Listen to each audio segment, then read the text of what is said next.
Los medios de comunicación han creado una realidad virtual para mantenernos presos del sistema. Y vamos tras estas formas ilusorias de vida buscando lo que el mundo nos promete, pero que solo está al alcance de unos pocos. Entonces, ¿qué es la verdad? La única verdad es tu realidad.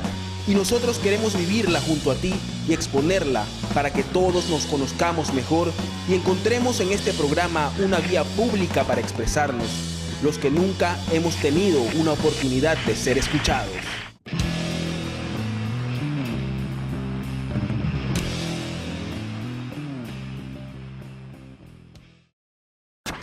¿Cuáles son las claves del 30S? Los antecedentes. 2 años atrás, en puntos aislados de la ciudad de Quito se organizan reuniones de jóvenes y no tan jóvenes para crear movimientos antigobierno. Un abogado era desde entonces el más entusiasta, Pablo Guerrero Martínez. Con vehemencia reunía a la ultraderecha quiteña en las inmediaciones del Parque La Carolina.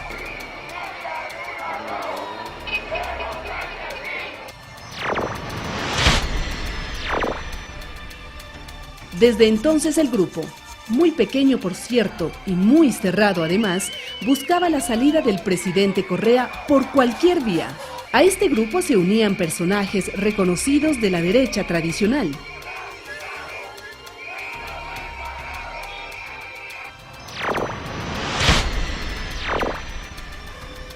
No había movimiento ni marcha que se libre de este grupo. Varias reuniones con gente cercana al siempre político Carlos Vera creó una férrea unidad, una cofradía casi secreta que se develaba solo cuando se paraban en una tarima para cuidar las espaldas del político. Los contactos de ese grupo no se limitaban a la derecha quiteña. Por varias ocasiones, el año pasado, se lo vio junto a representantes extranjeros especialistas en desestabilizar gobiernos. Se contactó, por ejemplo, con John Goycochea, quien comanda la fuerza juvenil de ultraderecha en el golpe en Venezuela. Personaje que además es tomado como líder para el movimiento derechista Manos Blancas, que en varios países ha participado en varios intentos desestabilizadores. El abogado Pablo Guerrero estuvo presente en las conferencias de Goycochea en Quito. Conferencias que además contaron con la participación de su amigo inseparable Francisco Endara y de los estudiantes guayaquileños comandados por César Coronel, quien viajó a Venezuela a aprender de ellos. Este pequeño grupo se reunió por varias ocasiones en Quito, donde empezó a sobresalir una pequeña y delgada estudiante de Derecho que pronto hizo gran amistad con Coronel, Guerrero y Endara y por supuesto con Carlos Vera, quien en todos sus plantones contaba con el apoyo de este movimiento de ultraderecha. Fue el grupo favorito de Vera, ya que este lo llevaba siempre a todo lugar. Hasta al Consejo Nacional Electoral lo arrastró a su lado. Parecía como que Carlos Vera no podía hacer nada sin su apoyo. La complacencia y la mirada cercana de este grupo, Pablo Guerrero, Francisco Endara, César Coronel y María Alejandra, estos dos últimos empezaron a cumplir las veces de peones y en las plazas quiteñas recogían firmas para Vera y su revocatoria.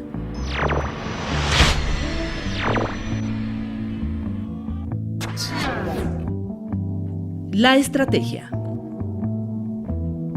El líder de ese grupo, Carlos Vera, tuvo en Miami uno de sus mejores puntos de apoyo: colaboración directa de medios de comunicación como Mega TV, emporio televisivo con clara tendencia derechista al servicio de la migración cubana y en general latinoamericana. En este medio, Vera mostraba sus primeras intenciones con el acolite de los periodistas de casa. Pero bueno, lo que le concierne al pueblo ecuatoriano es que no pueden tener a un presidente, que es maníaco depresivo, única y exclusivamente que tome medicamentos y que pueda mantener su estabilidad mental. Peor que eso, si con eso se controlara, estaría bien. Muy bien. Pero es una persona absolutamente errática, que no puede seguir al mando del Estado en esas condiciones, que debía haber sido destituido. Pero ustedes han sacado otros presidentes por esto, por locura. Ahora no. Y esto repitió varias veces en los medios de Miami, donde Vera maneja un grupo de derecha para la venta de su libro y la recolección de firmas. Es cierto que es bipolar, o lo que le dicen maníaco depresivo el presidente, que bueno, eso es una desgracia, no es lamentable. Sin ser psiquiatra, su es. comportamiento se ajusta a esas características. Y que tienen periodos depresivos y maníacos, ¿no? Altos y bajos. Pero son públicos. Era una de las principales estrategias del viejo político presentador de noticias. Y qué mejor que Miami para profundizar la animadversión. Esta ciudad cobra una importancia inusitada casi un año después, cuando, en un lujoso centro de convenciones, manejado por los mismos inmigrantes latinos que apoyaron a Vera desde los medios de comunicación, se produjo una reunión trascendental.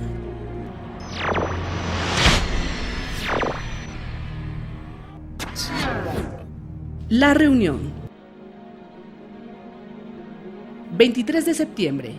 7 días antes del golpe, un salón reúne a un presidente que en su tiempo no quiso cobrar las deudas de Filambanco, a su propietario que lo quebró, a un analista económico, a un empresario y a un coronel de inteligencia. Muchas interrogantes quedaron en el aire, muchas preguntas sin ser contestadas y muchas dudas rondan el ambiente. Era la primera vez que el expresidente Gutiérrez se sienta en la misma mesa con Roberto Isaías, el banquero prófugo de la justicia, sobre quien pesa una orden de extradición. ¿Son buenos amigos? ¿Acaso Isaías le estaba devolviendo el favor a Gutiérrez por no haberle cobrado sus deudas, ni haberse atrevido a incautar sus bienes? Recordemos que en el gobierno de Gutiérrez todas las empresas, hoy en manos del Estado, permanecían bajo el poder y los bolsillos de los Isaías. Entonces no resulta del todo extraño que estén juntos 7 días antes de la crisis política del 30S, cuando se intentó desestabilizar el régimen. Tampoco resulta extraño que en la misma mesa del banquero prófugo y el expresidente se siente un ex coronel del ejército, Mario Pazmiño, quien al estar al frente de la inteligencia militar habría ocultado información clave al gobierno y habría preferido trasladar a terceros países. ¿Usted respondía ante quién primero? ¿Usted no hubo momentos en que respondía ante servicios de inteligencia extranjeros antes que el servicio de inteligencia, antes que el ejército ecuatoriano? Señor Ortiz.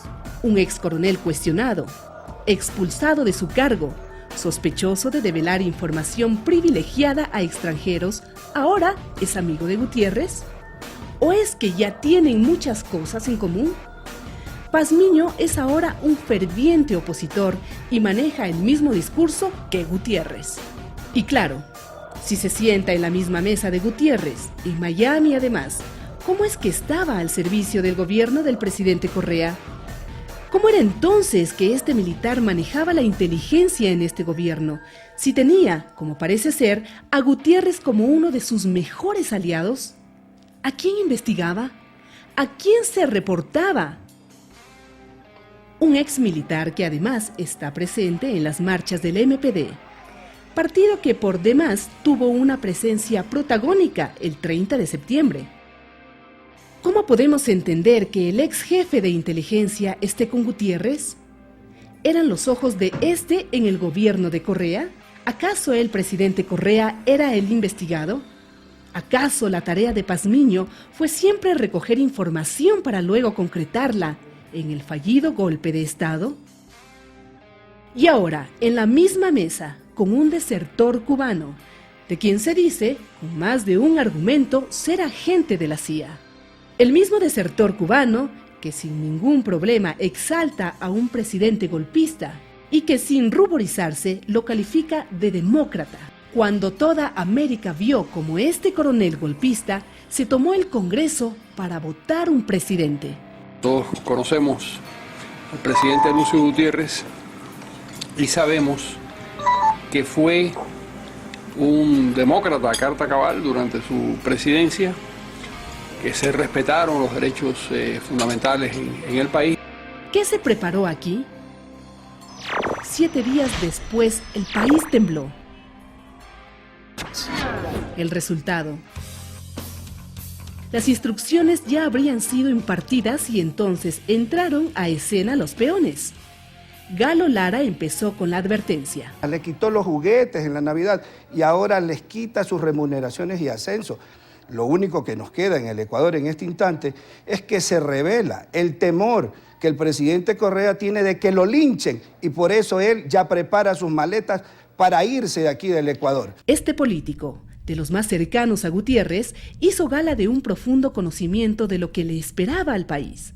Horas antes, El Universo publicaba un curioso editorial donde advertía el caos, pedía a la oposición la unión de fuerzas y voluntades y describía el cataclismo político por el que atravesaríamos las siguientes horas. La advertencia, casi que con exactitud, vino de Emilio Palacio, el mismo día, el 30S. El político Galo Lara no se quedó atrás y distribuyó bien su discurso. Un discurso que horas después se escuchó en los cuarteles policiales, en las calles por parte de agitadores y en los enfrentamientos. Las palabras de Lara fueron tan coincidentes que días después acuciosos periodistas lo sostuvieron en su delante. Yo estuve, en el momento que usted estaba dando declaraciones en Ecuavisa, yo estaba en el regimiento Quito. Ya. Y me dijeron las palabras exactas y textuales que usted me acaba de decir, pero textuales. Nos han quitado los juguetes, nos han quitado los bonos, nos han quitado... O sea, ¿por qué tanta coincidencia? Me dicen lo mismo que usted estaba diciendo. ¿Por qué tanta coincidencia entre los alzados y usted? ¿Por qué el mismo lenguaje? Es muy sencillo, porque mi oficina tiene las puertas abiertas. ¿Recibió también a los policías? Recibo a todo el mundo. ¿Recibió a los policías? Recibo a todas las instituciones posibles. Así es. ¿Recibió a los policías? Así es, yo lo recibo. Lo decían a la asambleísta que frente a una pantalla de televisión hacía gala de buen humor y con ironía daba a media su versión. A las 10:50 nos trasladamos con el asambleísta Lara a la avenida Amazonas y 18 de septiembre a comer salchipapas, presidente Correa. Pero resulta que el avispado asambleísta de la salchipapa, el transparente y puro personaje de la repentina clarividencia de la mañana del 30 de septiembre, leyó en el set de Ecuavisa solo la parte que le convenía leer, porque lo demás cayó, a pesar de quedar en evidencia. Pero como dice el adagio popular, más rápido cae un mentiroso que un golpista, que un ladrón, no se dio cuenta que la cámara logró captar el párrafo que él no quiso leer. Leamos lo que Lara ocultó. A las 23:30 queda el asambleísta Galo Lara en el Swiss Hotel y a partir de esa hora queda sin seguridad. ¿Por qué ocultó? ¿Por qué no leyó? ¿Qué le esperaba en el Swiss Hotel a esa hora cuando quedó solo sin seguridad policial? Preguntas que se pueden responder con la versión off record, dada por algunos meseros del hotel de haber atendido una reunión hasta las 3:30 de la madrugada. Versiones extraoficiales no confirmadas por sus autores, por miedo a sufrir represalias.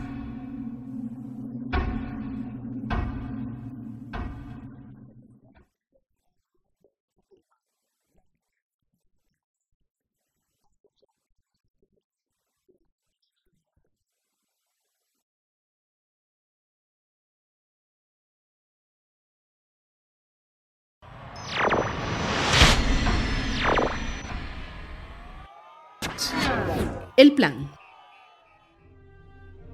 En la sublevación policial, rostros conocidos y nadie mejor que un militar para alguien que podría estar al frente.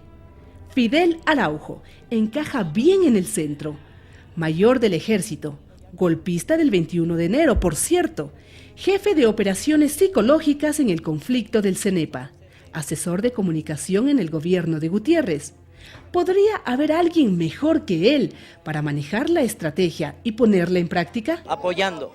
Ojalá vengan más, ojalá vengan los servidores públicos que han sido ofendidos, ojalá vengan los jubilados, ojalá vengan todos los ecuatorianos que han sido ofendidos permanentemente por el señor Correa. La adrenalina del lugar la perdió horas después, cuando el país se dio cuenta de la madeja tejida y entonces empezó a cambiar de versión cuantas veces sean necesarias. Mi presencia ahí fue fortuita, de coyuntura. Yo me enteré de la situación que estaba suscitándose en el Regimiento Quito por la radio. Yo tenía que regresar a este lugar, a este departamento donde vive mi madre, que está a 2 cuadras, y lógicamente pasé un momento por el Regimiento Quito. ¿Por qué lo negaba? ¿Acaso sabía que lo que hizo, lo hizo mal y quedó al descubierto? No estuve en ese momento en las inmediaciones del Regimiento Quito. Yo estuve realizando actividades personales. Y ahora incluso al verse en problemas, su abogado dice que su defendido, el mayor experto en operaciones psicológicas, no es político. Bueno, Fidel Araujo no es ni siquiera afiliado al Partido Socialista ¿Está Patriótica. seguro? Porque Sumamente yo he escuchado seguro. a él que sí es. Le voy a explicar lo siguiente. Hace 3 años, Fidel Araujo fue director provincial encargado de Sociedad Patriótica. En ese instante era afiliado. Hoy día, de acuerdo con la nueva Constitución, necesariamente tiene que haber una nueva afiliación de todos los miembros que quieran integrar un partido político o un movimiento político. Fidel Araujo hasta el día de hoy no lo es. Dicho de otra manera, Fidel Araujo puede ser de Sociedad Patriótica, pero un miembro que ya no es activo. ¿Usted pertenece a Sociedad Patriótica? Sí, y estoy orgulloso de pertenecer a Sociedad Patriótica. ¿Por qué tantas contradicciones? ¿Por qué tantas mentiras? ¿Por qué en media protesta un chaleco antibalas? ¿Desde cuándo una persona que no hace nada, que no debe nada, que no planea nada, necesita de un vestido con blindaje? Todo tiene su explicación lógica. Tiene algo de volumen y es de forma cuadrada, que es más o menos la figura que conserva una placa balística de alto nivel. Lleva aquí una placa balística que aguanta fusil y armas de largo alcance. No conserva la línea anatómica. Acá se ve perfecto, se ve la línea y acá se ve el corte sobre el cinturón. Fidel Araujo no solo estuvo en los alrededores del Regimiento Quito, se movió también por el hospital de la policía. Se ubicaba del lado de los sublevados cuando el presidente estaba ya de rehén de unos cuantos policías en la Casa de Salud.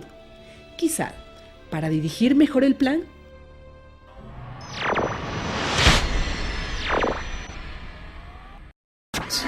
Los peones. Cerca de Araujo, Pablo Guerrero Martínez, ferviente defensor y amigo personal de Carlos Vera, en el Regimiento Quito a media mañana y en medio del relajo. ¿Para qué? ¿Por qué un abogado se empeñaba en estar cerca del aparente reclamo administrativo de los policías?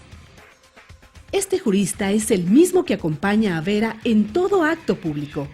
Estuvo en todos sus plantones, en todas sus marchas y en todos los llamados. A la misma hora en que Guerrero estaba en el Regimiento Quito, Vera desde el centro del país alentaba a los policías y los comparaba como héroes. A esa misma hora, Vera se atribuía la protesta policial a través de una entrevista en un canal de Cotopaxi. ¿Usted siente algo de responsabilidad, Carlos, sobre lo que está viviendo el país, lo que está, la voz que ha alzado la Policía Nacional el día de hoy? Indirectamente sí. Hoy día la gente le ha dicho, ándate, basta, estamos hartos. El país no lo resiste más, tiene que renunciar, está afectado por algún trastorno mental. Acabado él, acabado el modelo. Por eso Pablo Guerrero siguió con el libreto, el personaje que horas después aparecería en la destrucción de los medios públicos.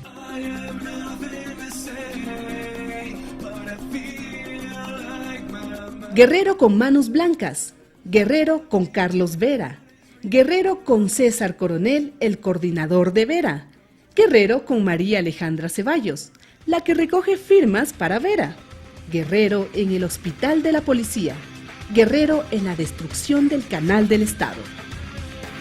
¡Respalda a la Policía Nacional, que han dado el ejemplo para rebelarse!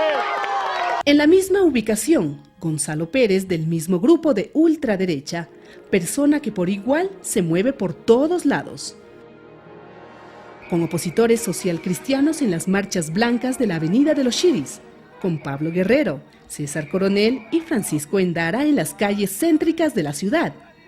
Con el expulsado jefe de inteligencia militar, Mario Pazmiño, para escuchar a Fernando Balda. En la marcha de antorchas en el sur de Quito, con los plantones y las concentraciones de Carlos Vera. Y claro, gritando consignas en el Regimiento Quito y en las afueras del Hospital de la Policía.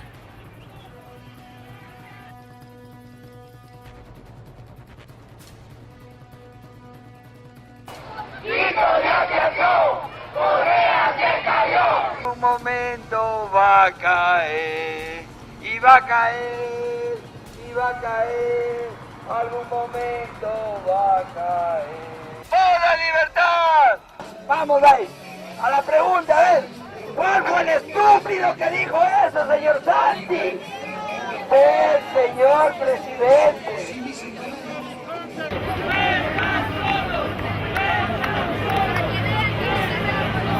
Y con ellos Max Marín, el ex capitán de policía, amigo cercano de Gutiérrez, dirigente de base de Sociedad Patriótica, cuando eran gobierno. Se lo ha visto en todos los plantones de Carlos Vera. En el Regimiento Quito y en el Hospital de la Policía, hasta el mediodía, por cierto, porque en horas de la tarde, al igual que todos, cambia de rumbo hacia el centro norte de Quito. ¿Quién es Max Marín?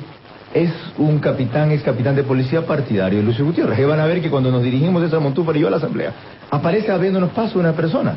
Mientras este grupo se adentraba en la sublevación policial, desde el Regimiento Quito, en las inmediaciones de la asamblea, las cosas no eran diferentes.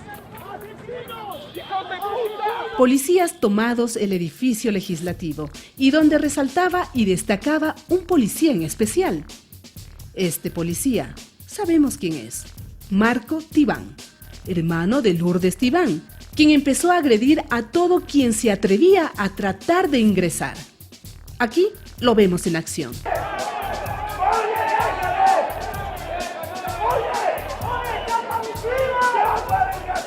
Es entendible. Su hermana, la asambleísta Lourdes Tibán, lo respaldaba desde la asamblea y por eso tuvo libertad de movimiento. Es claro, la asambleísta Tibán puso sus intereses familiares por delante de la democracia y la vida misma del presidente. Su hermano policía, con semejante respaldo, impidió el ingreso a todos, inclusive a su propio compañero indígena, Pedro de la Cruz. Todo por el simple hecho de ser afín al gobierno. Su hermana, la asambleísta, ya lo había dicho públicamente. Adelante, señores policías. Quiso decir más bien, adelante, hermanito, adelante. Por eso daba la cara. Luego se disfrazaba, se escondía, se agazapaba. El policía Marco Tibán en su salsa.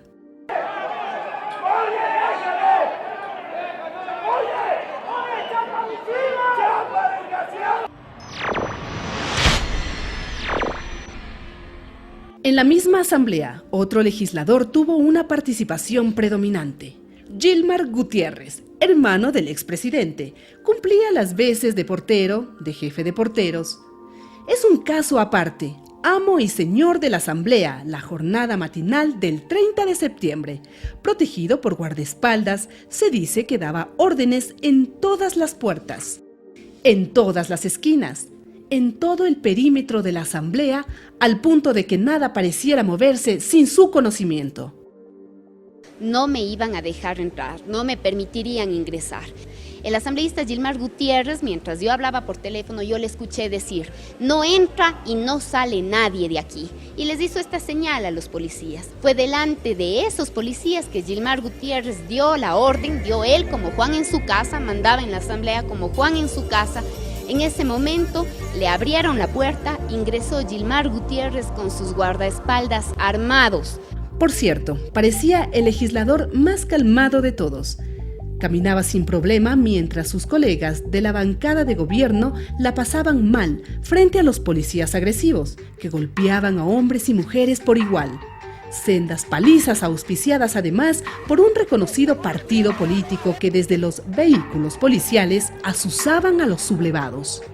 El caos fue tan grande que en medio de todo, dirigentes sindicales llamaban a una toma general.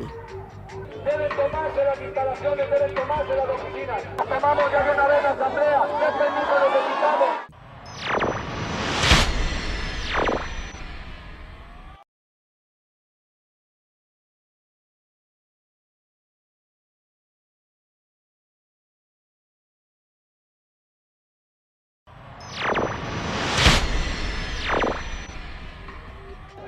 Mientras se cumplía la orden de agresión, en un hotel del norte de Quito esperaban unas cuantas botellas de whisky a los asambleístas de oposición. Hacia el mediodía ingresaron por grupos. Los primeros fueron los de Sociedad Patriótica, liderados por Gilmar Gutiérrez. Del ascensor directo a un cuarto que había sido reservado por un legislador alterno de los socialcristianos. Un joven agresivo que años atrás bloqueó el paso del presidente Correa en la Universidad Católica de Guayaquil. Aquí, Guido Jalil, aún en buen estado, coordinaba todo lo que había que organizar, que nadie se acerque al piso en cuestión y que los meseros no olviden las tan esperadas botellas de whisky Johnny Negro, por él mismo canceladas en una factura que salió a su nombre. Se recibía entonces a otro grupo, a los socialcristianos, a sus colegas del PRIAN, comandados por Tito Nilton Mendoza, que no se separaba de su vaso de whisky, y algunos independientes, entre estos el lojano Rafael Dávila y su colega Nivea Vélez. Todos en un solo cuarto por más de 3 horas, mientras en las inmediaciones del Regimiento Quito crecía el nivel de violencia de los policías sublevados contra personas civiles. Parece, y sin duda debe ser así, que en un cuarto de hotel, al son de algunos whiskies, se está mejor. Estas mismas personas, con algunos tragos en la cabeza, especialmente algunos que sus actitudes lo delataban, de manera ya no tan sospechosa, sino más bien develadora, clara y hasta cínica, que momentos antes en un hotel deliberaban con la profundidad y seriedad que el whisky genera, proponen de manera sospechosa y reveladora anticipada la amnistía a los sublevados. La amnistía para todos los miembros de la fuerza policial, para todos los miembros de la fuerza armadas y para todos los miembros de la función pública, para los servidores públicos, para que no se tomen retaliaciones en contra de ellos, porque sus acciones no han hecho otra cosa que interpretar un clamor del pueblo ecuatoriano para que cese esta tiranía a lo que nos ha sometido Rafael Correa durante 4 años. Entonces está claro, la reunión al son de whisky, cuyos estragos quedaron marcados en algunos rostros, no fue para deliberar sobre la situación del peligro de un presidente secuestrado. No, ellos estaban en un hotel monitoreando el desarrollo de los hechos, cual buitres esperando el último suspiro de su víctima, para de manera sospechosa y burdamente adelantada solicitar el perdón, o sea, la amnistía, por lo que estaban seguros que vendría. La caída de un presidente, o quizá la muerte. Mátele al presidente. A confesión de parte, revelo de pruebas.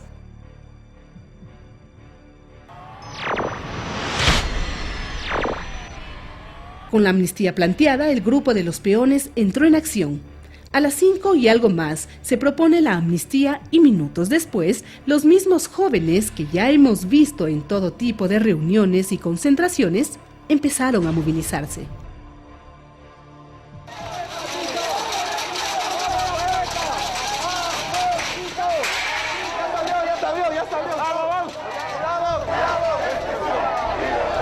Una amnistía evitaría la judicialización de todo lo que ocurra en esa jornada y llenos de confianza siguieron las directrices trazadas. Ya sin temor de ser investigados por la amnistía planteada por sus colegas legisladores de oposición, este grupo de grandes amigos empezó la destrucción del canal del Estado. Por eso no fue extraño ver a una asambleísta social cristiana entre el tumulto, aunque en un principio no estaba segura de que la amnistía planteada hace apenas minutos antes por sus coidearios en la asamblea surta efecto inmediato. Decidió ocultarse por si acaso. lugar porque María Alejandra, lo estaban ¿usted bloqueando. representa a qué organización política, organización social? No representamos a nadie. Yo me vinculé al partido hace 2 años para elecciones. Yo he estado en la asamblea como asambleísta alterna del Partido Social Cristiano. Es el mismo rostro visto tantas veces, con César Coronel y el movimiento Manos Blancas, con los plantones de Carlos Vera, en las audiencias de Vera, en el Consejo Electoral, recogiendo las firmas para la revocatoria de Carlos Vera, escondiéndose en el canal del Estado y luego hablando supuestamente a nombre de los jóvenes independientes. Alejandra Ceballos habló en mi concentración, es asambleísta alterna del Partido Social Cristiano. Con María Alejandra Ceballos aparecía en el canal del Estado el ya célebre Pablo Guerrero Martínez, abogado de profesión, visto en todos los rincones donde se hablaba y se habla contra el presidente, compañero de lucha de Carlos Vera e íntimo de su coordinador César Coronel. Su cara nos es familiar, con los social cristianos en las concentraciones de los Shiris reclamando por cualquier cosa. Con el venezolano Goicoechea en sus conferencias en Quito. En la marcha de las antorchas con el mismo coronel y un grupo de militares retirados de la derecha. En los plantones de Carlos Vera, en el Regimiento Quito la mañana del 30 de septiembre, en el Hospital de la Policía al mediodía de esa jornada, y horas más tarde, tras plantarse la amnistía en los destrozos del canal del Estado. Estuvo Pablo Guerrero atrás mío, estuvo. Con Pablo Guerrero, su amigo inseparable, Francisco Endara, ha llegado a la Universidad San Francisco de Quito, ingeniero de ultraderecha y uno de los más entusiastas compañeros que tiene Carlos Vera, un rostro inseparable de este.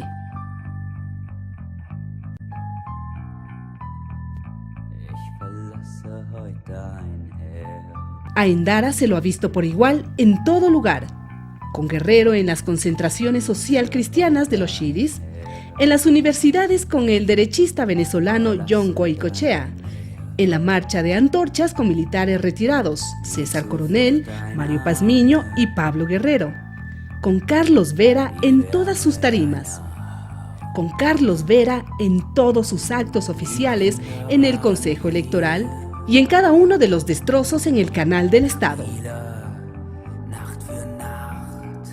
Con ellos Max Marín, el mismo de los plantones de Carlos Vera, del Regimiento Quito y el Canal del Estado.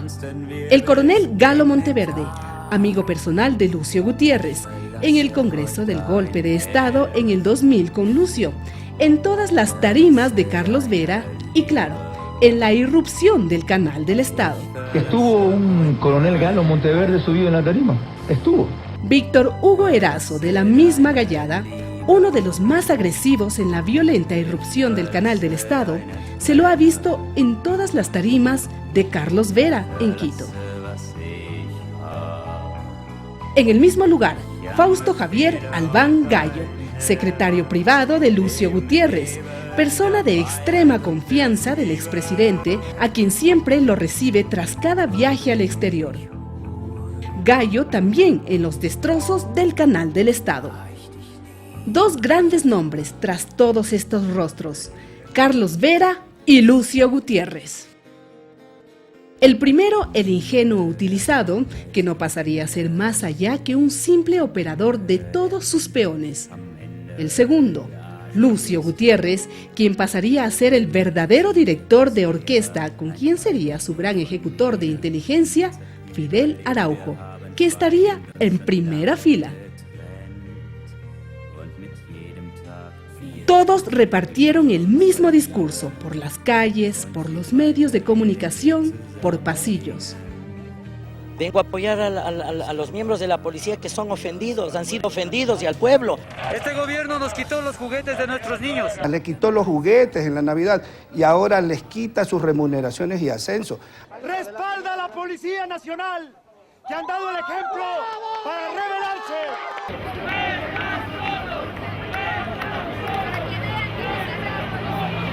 Es un gobierno ladrón que se roba las pegadetas de los señores El discurso alineado, las mismas palabras, el mismo mensaje. No dejes que te envuelvan con sus vanas explicaciones posteriores. No eran los policías los que gritaban, era Sociedad Patriótica, apoyado por grupos extremos que ahora se victimizan. De toda la escolta legislativa, que dice que son más de 120 policías, el único que está en la cárcel es el señor policía Marco Tibán Guala, y lo detienen adjuntando la partida de nacimiento de Lourdes Tibán. Pero las imágenes no dejan opción a la duda.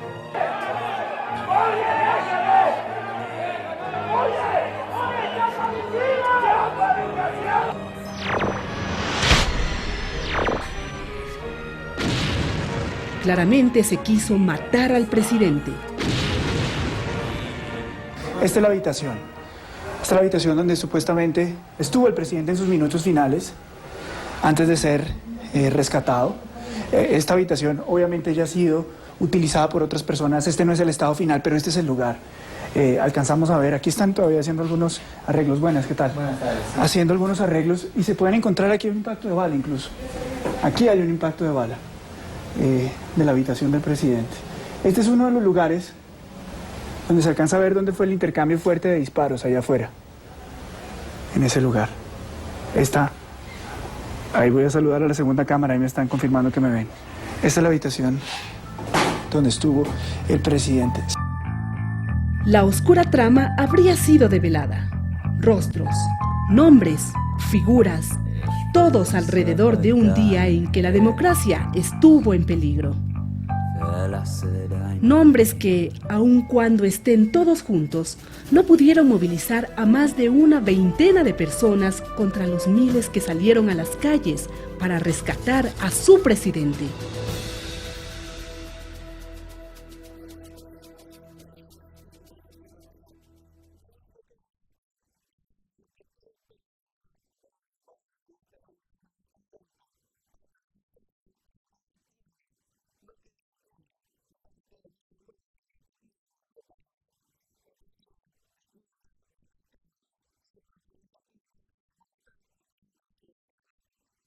Los medios de comunicación han creado una realidad virtual para mantenernos presos del sistema. Y vamos tras estas formas ilusorias de vida buscando lo que el mundo nos promete, pero que solo está al alcance de unos pocos. Entonces, ¿qué es la verdad? La única verdad es tu realidad. Y nosotros queremos vivirla junto a ti y exponerla para que todos nos conozcamos mejor y encontremos en este programa una vía pública para expresarnos, los que nunca hemos tenido una oportunidad de ser escuchados.